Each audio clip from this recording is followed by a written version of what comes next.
40 നാളുപവസിക്കാം, വിശക്കുന്നവനപ്പം കൊടുക്കാം. ഈശായിസുതനെ പോൽ ദിനം 7 വട്ടം പ്രാർത്ഥിക്കാം.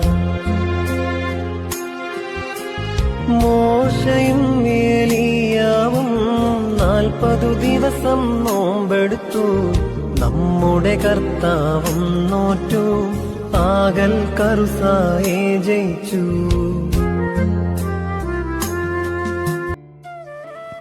ദൈവതിരുനാമത്തിന് മഹത്വം ഉണ്ടാവട്ടെ.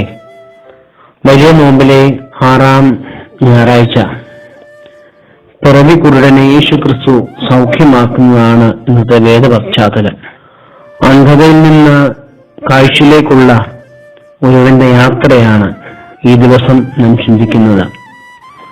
അന്ധകാരത്തിൽ ഇരുന്ന മനുഷ്യൻ ചുറ്റുമുള്ള ഒന്നിനെയും കാണുവാൻ സാധിക്കാതെ ഇരുന്നൊരു കാലം യേശുക്രിസ്തു എന്ന വലിയ പ്രകാശം ആ മനുഷ്യനിലേക്ക് വന്നപ്പോൾ ഈ ലോകം കാണുവാനും ക്രിസ്തുവിനെ മനസ്സിലാക്കുവാനും ക്രിസ്തു എന്ന വലിയ പ്രകാശത്തെ കാണുവാനുള്ള ഭാഗ്യം ഈ കുരുടനായ മനുഷ്യന് ലഭിച്ചു.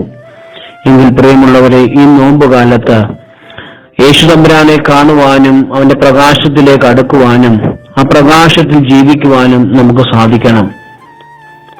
ഈ നിത്യപ്രകാശത്തിൽ ജീവിക്കുവാൻ നമുക്ക് സാധിക്കുമ്പോഴാണ് നമ്മുടെ നോമ്പും പ്രാർത്ഥനയും നമസ്കാരങ്ങളുമെല്ലാം ദൈവസന്നിധി ഇമ്പപ്പെടുമാകുന്നത്.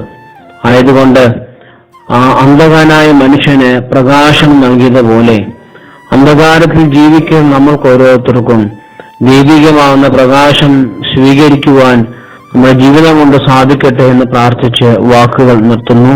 ദൈവം അനുഗ്രഹിക്കും.